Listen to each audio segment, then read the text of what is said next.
Hello friends, இன்றைக்கி சூப்பராக ஒரு காலையிலே மாலை எப்போனாலும் டிஃபன் ஒன்று பார்க்க போகிறோம். ரொம்ப சூப்பராக இருக்கும். இட்லி, தோசை, சப்பாத்தி, பூரியெல்லாம் நம்ம யாரை கட்டிட்டு சூப்பராக செய்யலாம். அதுக்கு என்னென்ன தேவைகளும் பார்த்துருவோம். அதுக்கு முன்னாடி உங்கள் சேனலில் முதல் பார்க்குறதா சிம்பா நியூ ஜெட் சேனலுக்கு சப்ஸ்கிரிப்ஷன் பண்ணிடுங்க ஃப்ரெண்ட்ஸ். உங்கள் ஃப்ரெண்ட்ஸும் ரிலேட்டிவ்ஸ்க்கும் ஷேர் பண்ணுங்கள். இந்த மாதிரி லைக் பண்ணுங்கள். ஆல் இந்த பட்டன் அமுக்குனா நான் போகிற வீடியோஸ் எல்லாம் உங்களுக்கு உடனே வரும். வாங்க இப்போ பார்க்கலாம். நம்ம காலையில் மதியானம் டிஃபனுக்கும் வச்சுக்கலாம். எங்கேயாவது நம்ம வெளியூர் போகிறதா இருந்தால் நமக்கு ஹோட்டலில் சாப்பிட்ற டைம் இல்லைனாலும் இதை எடுத்துகிட்டு போயிட்டீங்கன்னா கையிலலாம் நம்ம வந்து தொடவே ஒரு ஸ்பூனை வச்சு குத்தி சாப்பிட்டு நம்ம பாட்டுக்கு கை கழுவும் தேவையில்லை. அவ்வளோ சூப்பராகவும் இருக்கும், டேஸ்டியாகவும் இருக்கும். சாப்பிட இன்னும் சாப்பிட சொல்லும் நமக்கு. அதுமாதிரி லஞ்ச் பாக்ஸும் பிள்ளைங்களுக்கு ரொம்ப யூஸாக இருக்கும். பிள்ளைங்க அழகாக சாப்பிட்டு மம்மி ரொம்ப சூப்பராக இருக்கும்னு அப்படிப்பட்ட இதை தான் பார்க்க போகிறோம். ஆனால் நீங்கள் வீடியோக்குள்ளே நீங்கள் சொல்லுங்கம்மா என்னென்னு கேட்குறீங்களா, சொல்லிடுறேன் இருங்க. அதுக்கு எந்த கப்பு வேணுமோ அந்த கப்பில் எடுத்துக்கோங்க. மெயின் ரவை ஒரு கப்பு, அதை எடுத்து நம்ம இதில் போட்டுவோம். எல்லாம் அதே அளவு, எந்த கப்போ அதே அளவுக்காக நான் 3 கப்பு இருந்தாலும் உங்களுக்கு காட்டிட்டேன். ஒரே கப்பில் நீங்கள் எடுத்துங்க. தயிர் உங்களுக்கு ரொம்ப பிடிக்கக்கூடாது, சும்மா லைட்டாக புளிச்சா போதும் உங்களுக்கு. அந்த அளவு தயிர். மெயின் வந்து உங்களுக்கு ரவை வந்து ரொம்ப நைஸாக வாங்கிக்கிங்க. அதை தான் சொல்லணும்னு நினச்சா மறந்துட்டேன். குண்டு ரவைனா கொஞ்சம் நாள் ஊறத்துக்கு லேட் ஆகும், தண்ணி முன்ன பின்ன ஆகும் உங்களுக்கு. இதுனா நல்லா நைஸாக ரவைனா உங்களுக்கு ஊறிடும். அதனால் தயிரும் நம்ம எடுத்து க்ளீன் பண்ணி ஊற்றிக்கலாம். அதே அளவு கப்பு தண்ணியும் அதே அளவு உங்களுக்கு எவ்வளோ நீங்கள் எடுக்கிறீங்க எல்லாமே ஒரே அளவு. சப்போஸ் ஒவ்வொரு ரவை வந்து உங்களுக்கு கொஞ்சம் தடியாக இருந்துச்சுன்னா உங்களுக்கு வந்து இழுக்கும். தண்ணி இழுத்துச்சுன்னா கொஞ்சம் தண்ணி நீங்கள் ஊற்றிக்கலாம். அதை பற்றி ஒன்றும் பிரச்சனை இல்லை. இப்போ அடுத்தது இதுக்கு தேவையான உப்பை போட்டு கலந்துருவோம். உப்பு சுவைக்கு நமக்கு அந்த மாவுக்கு தக்க உப்பு.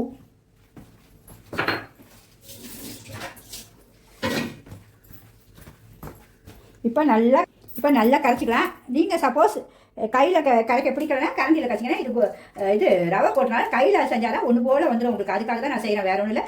நல்லா கரைக்கிறேங்க. இந்த அளவுக்கு ரவை அப்படி இருந்தால் போதும். எல்லாம் கரெக்டாக அளவு இருக்கும், கரெக்டாக இருக்கும். இது வந்து ஒரு 20 நிமிஷம் கண்டிப்பாக ஊறணும்.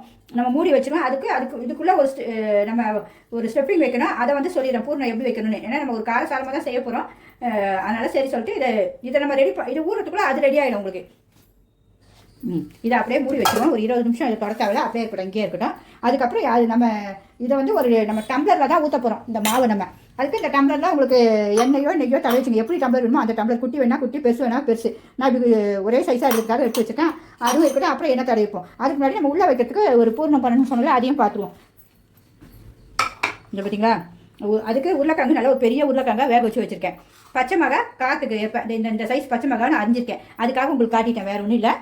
அடுத்தது பூண்டு நல்லா இந்த அளவுக்கு நசுக்கணும். இடிகளில் உங்களுக்கு நசுனா தான் அந்த பூண்டு தெரியாது. நம்ம உருளைக்கிழங்கு வாய்வு பார்த்திங்கன்னா, அதனால பூண்டு வேறு ஒன்றும் இல்லை. வெங்காயம் உங்கள் இஷ்டம், போடலாம் போடாமல் இருக்கேன். ஏன்னா வெங்காயம் போட்டால் தண்ணி வரும். நான் வெங்காயம் வந்து எப்போவுமே கொஞ்சம் சேர்த்தா டேஸ்ட்டாக இருக்கும்னு நினைப்பேன். நம்ம உருளைக்கிழங்கு கூட்டு மாதிரி தான் இதை பண்ண போகிறோம். அதனால கண்டிப்பாக வெங்காயம் வேணுன்றதுக்காக சும்மா ஒரு ரெண்டு எடுத்துருக்கேன். நம்ம உருளைக்கிழங்கு கூட்டு எப்படி பண்ணுமோ அதேமாதிரி கட்டியாக பண்ண போகிறோம். இப்போ மெயின் இது உள்ள வைக்கிறப்ப அப்புறம் கொத்தமல்லி எவ்வளோ தேவையோ அவ்வளோ போட்டுக்கலாம். நீங்கள் இதுக்கப்புறம் கொஞ்சம் மிளகாத்தூள் போடணும், மஞ்சள் தூள் போடணும். இல்லை நம்ம அது மிளகு கடுகு மிளகு இல்லை உளுந்து கடுகுலாம் நம்ம தாளிக்கும் போது போடும்போது அப்படியே உங்களுக்கு மிளகாத்தூள் போடுறதுன்னு காட்டிடுறேன். அதுக்குள்ளே 20 நிமிஷத்தில் ஊறிடும் உங்களுக்கு. நான் உருளைக்கிழங்கு வந்து முதல்ல வேக வச்சு வச்சுட்டேன். ஏன்னா அப்புறம் நமக்கு ஒருத்தருக்கும் வேக வச்சு காட்டுறதுக்கு ரொம்ப நேரம் ஆகுதுன்னு சொல்கிறாங்க. சரி, அதை ஈஸியான இப்படியே காட்டிடலாம். நான் பிஸ்னஸ் பிள்ளைங்களுக்காக தான் அப்படி செஞ்சேன், வேறு ஒன்றும் இல்லை. இப்போ நம்ம அடுத்தது ரெடி பண்ணிடுவோம். இப்போ ஸ்டவ் பற்ற வச்சுருவோம், ஒரு கடாய் வச்சுருவோம். நம்ம உருளைக்கிழங்கு எப்படி பண்ணுமோ அதே தான். ஆனால் ரொம்ப சூப்பராக இருக்குங்க. பிள்ளைங்களுக்கு லஞ்ச் பாக்ஸ்லாம் கொடுத்துடுங்க, அவ்வளோ விரும்பி சாப்பிடுவாங்க. நமக்கு சாதங்களை கொடுத்துறதுக்கு இப்போ எண்ணெய் ஊற்றிடலாம். நமக்கு தேவையான அளவு கொஞ்சோண்டு. இது கூட ஜாஸ்தி தான், ஒரு 2 ஸ்பூன் ஊற்றினா போதும். நம்ம இப்போ ஃபஸ்ட்டு கடுகு போட்டுருவோம். அதுக்கு தேவையான கடுகு கொஞ்சம்.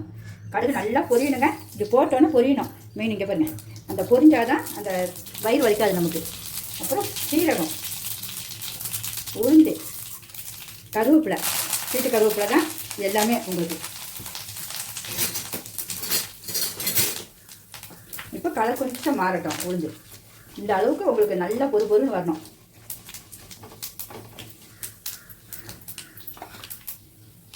இப்போ இந்த இஞ்சி, வெங்காயம், பூண்டு இந்த 3த்தையும் போட்டுருவோம். ஏன்னா இந்த 3 தான் இப்போ உடஞ்சல் ஆகிட்டோம். அதனால் ஸ்லோவில் தான் இருக்குது ஸ்டவ் உங்களுக்கு.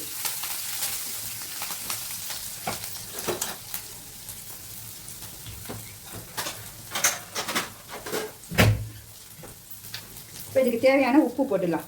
உருளைக்கிழங்கு தேவையான உப்பு, மஞ்சத்தூள். இப்போ அந்த உளுந்துலாம் வாசனை அவ்வளோ சூப்பராக அந்த பூண்டுடைய வாசனைலாம். மஞ்சத்தூள் சிறிதளவு, மிளகாத்தூள் கொஞ்சம். எல்லாமே அப்படியே காட்டிட்டேன். அதெல்லாம் உங்கள் காற்றுக்கு ஏற்ப போட்டுங்க. கூடி குறைச்சி போகிறது உங்கள் இஷ்டம். அது வேறு ஒன்றும் இல்லை. ஏன்னா வெளியில் வந்து உங்களுக்கு மாவு இருக்கும், உள்ளே தான் பூர்ணம் இருக்கும். அதனால் இங்கே நல்லா காரசாரமாக போட்டிங்கன்னா பரவாயில்ல. அப்புறம் நம்ம இந்த உருளைக்கிழங்கு எடுத்து வச்சுக்கலாம். நல்லா அந்த அளவுக்கு மசிஞ்சிருக்கணுங்க. வெந்து உங்களுக்கு அந்த அளவுக்கு பார்த்திங்கன்னா பூ மாதிரி இருக்கணும். ஏன்னா திருப்பி வேகாது உங்களுக்கு, நமக்கு ரொம்ப நேரம் வைக்க போதில்லை. இப்போ நம்ம இதை அப்படியே போட்டு நல்லா கிண்டி விட போகிறோம்.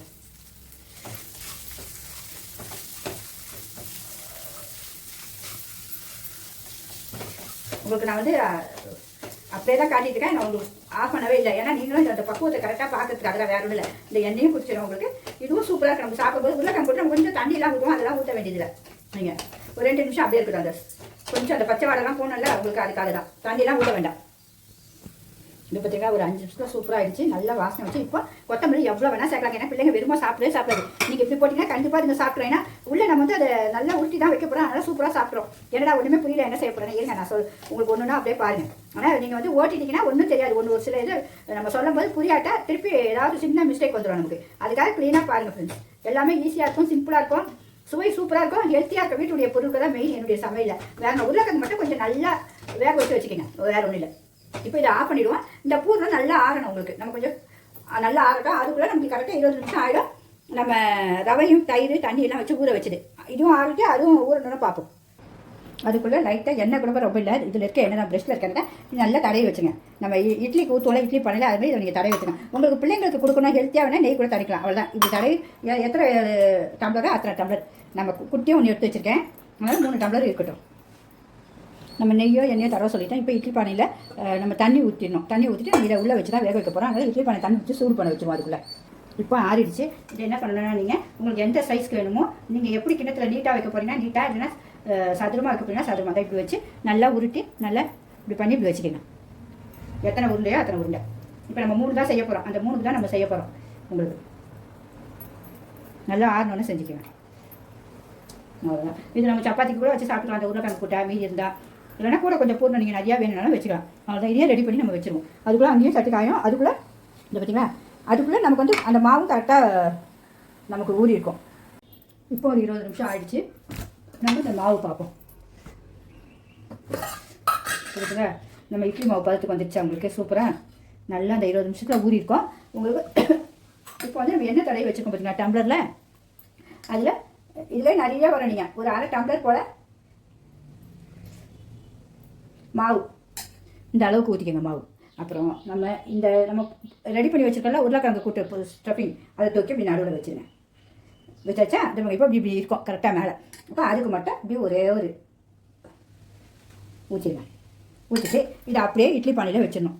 அதேமாதிரி எல்லாத்தையும் நம்ம செஞ்சுருவோம். ரொம்ப ஈஸியாக இருக்குங்க. காலைல ஈவினிங் டிஃபனுக்குலாம் எனக்குலாம் வெறுப்பாக இருந்திருக்கும்போது வேறு எதுவுமே பிடிக்கலாம், இதுதான் சாப்பிடுவேன். இப்போ நம்ம தண்ணி கொதிச்சிருச்சு, ரொம்ப கொதிச்சிருச்சுன்னு ஆஃப் பண்ணிட்டேன். இதுங்க பார்த்து வச்சுருவோம். இது தண்ணி சூடாக தான் இருக்குது, உங்களுக்கு கொதிச்சு தான் இருக்குது. இப்போ இதை தூக்கி இப்படியே வச்சுருவோம். நம்ம இட்லி வேகிற மாதிரி உங்களுக்கு இட்லி எவ்வளோ நேரம் வேகுமோ அந்த அளவுக்கு வச்சுருங்க. அப்படியே ஆவியில் தான் வேகணும். நம்ம மீதி 2த்தையும் செஞ்சுட்டு வந்துடுவோம். ஸ்டவ் குறைச்சி வச்சுருவோம். இந்த மாதிரி மீதி நம்ம உங்களுக்கு எத்தனை வேணுமோ அத்தனைங்க.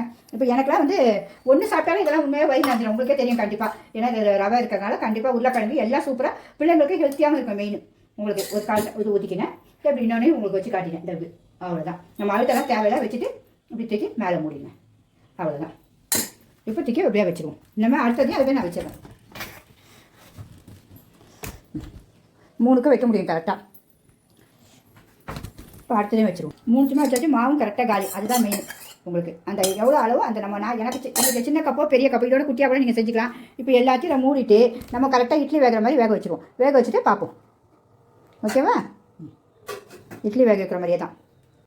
இப்போ நமக்கு வந்து நல்லா ஒரு 15 நிமிஷம் போல் நான் வேக வச்சுட்டேன். இது பாருங்கள், என்ன அழகாக நல்லா நமக்கு இட்லி மாவு மாதிரியே பொஃபி வந்திருக்கு. நல்லா வெந்துருச்சு. உங்களுக்கு இந்த டைம் நீங்கள் தொட்டு பார்த்தாலும் தெரியும், உங்களுக்கு ஒட்டாது. ஒட்டாமல் இருந்தால் வெந்துருச்சுன்னு அர்த்தம். இதை வந்து நீங்கள் அப்படியே ஆஃப் பண்ணிவிட்டு நல்லா ஆறணுன்னு நம்ம எடுத்து வச்சு டேஸ்ட் பார்க்கணும் கண்டிப்பாக. ஏன்னா அவ்வளோ சூப்பராக இருக்குங்க. மிஸ் பண்ணவே பண்ணாதீங்க. இப்போ நம்ம ஆஃப் பண்ணிடுவோம். ஆறணுன்னா திருப்பி பார்ப்போம். நல்லா ஆறிடுச்சு. நம்ம ஒரு கத்தி வச்சு நம்ம நல்லா ஆறணுன்னு எடுங்க, இல்லைனா வராது, உங்களுக்கு பிஞ்சிடும். நல்லா கத்தி வச்சு இப்படி மெதுவாக இப்படி சைடில் இப்படி எடுத்து விட்டிங்கன்னா வச்சுங்களேன், உங்கள் இட்லி சூப்பராக வந்துடும். உங்களுக்கு எடுத்து காட்டிடுறேன் பாருங்க.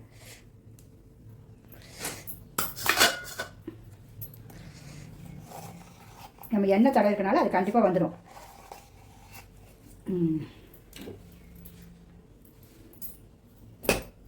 பார்த்தீங்கன்னா சூப்பராக வந்துச்சா இட்லி? பார்க்கவே அழகாக இருக்குல்ல? இதே மாதிரி எல்லாத்தையும் எடுத்துருவோம். உங்களுக்கு இப்படியே சாப்பிட்னாலும் சாப்பிட்லாம். அப்படி வேண்டானா இன்னும் கொஞ்சம் ஒரு நம்ம எண்ணெய் ஊற்றி கொஞ்சம் ஒரு மிளகாத்தூள் போட்டு சூப்பராக அதை பரட்டி மேலே சாப்பிடலாம். குழந்தைங்களுக்கு வேணால் இப்படியே கொடுத்துருங்க, இல்லை அதையும் உங்களுக்கு நான் காட்டிடுறேன். 3த்தையும் எடுத்துட்டு எல்லாத்தையும் எடுத்தாச்சு. கத்தி ஷார்ப்பாக வைக்காதீங்க, ஏன்னா கத்தி ஷார்ப்பாக இருக்கும்போது நம்ம இப்படி எடுக்கும்போது கொஞ்சம் வெட்டிடுச்சு, வேறு ஒன்றும் இல்லை. இதெல்லாம் அழகாக உங்களுக்கு சூப்பராக வரும். உங்களுக்கு பிள்ளைங்க இதை பார்க்கணும், விரும்பி சாப்பிடுவாங்க. இப்போ அடுத்தது உங்களுக்கு இதோட ஓகேனாலும் விட்டுருங்க, இல்லைன்னா சும்மா ஒரு கொஞ்சோண்டு தேங்காய் எண்ணெய் ஒரு சொட்டு,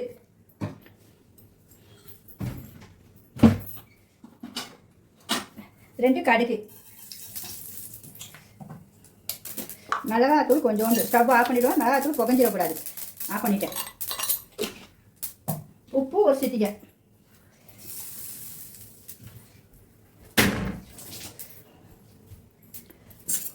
லைட்டாக கலந்துக்குங்க. ஏன்னா உப்பு எல்லாம் கலர் பிடிக்கணும், எண்ணெய் ரொம்ப சேர்க்கலை.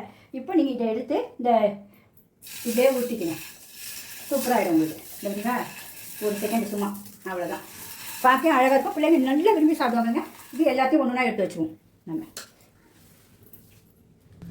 இப்போ நம்ம சுவையும் பார்க்கணும்ல கண்டிப்பாக, அதுக்கு நல்லா இப்படி எடுத்து நீங்கள் வந்து இப்படி கட் பண்ணிக்கங்க. நல்லா கட் பண்ணாலே சூப்பராக கட் பண்ணால், மெதுவாக பொறுமையாக கட் பண்ணணும். ஆனால் இந்த அளவு பிடிச்சி கட் பண்ணேன், ஏன்னா இது வந்து நமக்கு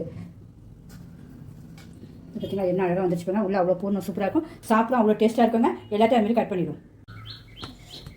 இதை பார்த்தீங்கன்னா சூப்பராக நமக்கு ரவையிலேயே ஒரு ஸ்நாக்ஸ் சூப்பராக ஏதாச்சும் காலையில் ஈவினிங் நீங்கள் சாப்பிடலாம். ஒன்றும் சாப்பிட்டாலும் வயிறு நஞ்சிடும். உள்ள நம்ம உருளைக்கிழங்கு ஸ்டெப்பிங் வச்சுருக்கோம். வெளியில் வந்து நமக்கு ரவை அந்த தயிர்லாம் வந்து அந்த டேஸ்ட் இருக்கும், புளிப்புலாம் இருக்கும். உங்களுக்கு ரொம்ப புளிப்பு தயிர் ஊற்றாதீங்க, ரொம்ப சுவையாக இருக்கும், ரொம்ப டேஸ்ட்டாக இருக்கும். குழந்தைங்களும் விரும்பி சாப்பிடும், பெரியவங்களும் கண்டிப்பாக சாப்பிடுவாங்க. அதுக்கு என்னென்ன வச்சுருக்கேன்னு பாருங்கள். நீங்கள் முழுசாக வேண்டிய போது கட் பண்ணி சாப்பிட்டுக்கேன், அதுக்காக தான் உங்களுக்கு வச்சுருக்கேன். அதுமாதிரி நான் காஞ்ச மிளகாய் சட்னியும் வச்சுருக்கேன், புதினா சட்னியும் வச்சுருக்கேன், சாஸும் வச்சுருக்கேன். சாஸ் ரொம்ப சூப்பராக இருக்குங்க இதுக்கு.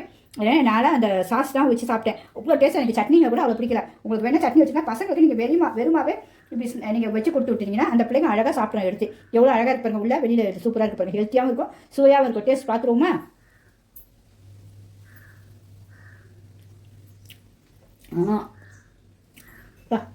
செம்ம டேஸ்ட்டுங்க, அவ்வளோ சாஃப்டாகவும் இருக்குது. இப்போ முடிச்சுட்டேன் ஒரு செகண்டில். இப்போ பஞ்சு மாதிரி இருக்கும். உங்களுக்கு நமக்கு அரிசி மாவில் செஞ்ச மாதிரியே தான் இருக்குது. அது கண்டிப்பாக மிஸ் பண்ணாதீங்க, எல்லாருமே செஞ்சு சாப்பிடுங்க ஃப்ரெண்ட்ஸ். எப்போ ஒரே மாதிரி சாப்பிட்றதுக்கு வித்தியாசமாக சாப்பிடலாம். உண்மையாகவே சாப்பிட்டோன்னே ஆட்டோமேட்டிக்காக எடுத்து சாப்பிடணும். உங்களுக்கு இந்த பிள்ளைங்களுக்கு இந்த கலர் வேண்டானா போட வேண்டாம், இல்லைனா ஒயிட்டாகவே வச்சுக்கோங்க, உங்கள் இஷ்டம். கண்டிப்பாக பிடிச்சிருந்தா ஒரு லைக் பண்ணுங்கள் ஃப்ரெண்ட்ஸ். உங்கள் ஃப்ரெண்ட்ஸும் ஷேர் பண்ணுங்கள். இதேமாதிரி வீடியோஸ்லாம் உங்களுக்கு உடனே வேணால் ஆல்ரெடி பட்டன் அமைச்சிடுங்க.